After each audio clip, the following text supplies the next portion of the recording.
মহিলারা city gold চুড়ি পরতে পারবে কি পারবে না? এই প্রসঙ্গে বিস্তারিত আলোচনা করতে গেলে একটু টাইম লাগবে। সিটি গোল্ড, লোহা, তামা, পিতল চুড়ি পরা এটা সাধারণত ওলামায়ে কেরাম, ওলামায়ে আহলে সুন্নাত, আমাদের হিন্দুস্তানে ওলামায়ে আহলে সুন্নাত এটাকে নিষিদ্ধ, নাজায়েজ এবং মাকরুহ তাহরিমি বলেছেন।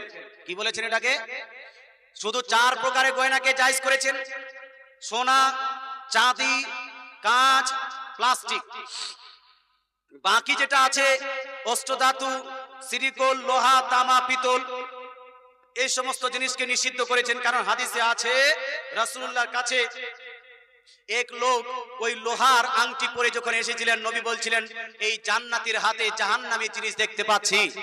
হ্যাঁ, আপনার অন্য কোন ধাতের আংটি পরলেও রাসূলুল্লাহ নিষেধ করেছেন। এই জন্য আমাদের সুন্নি উলামায়ে কেরাম এটাকে নিষেধ করেছেন।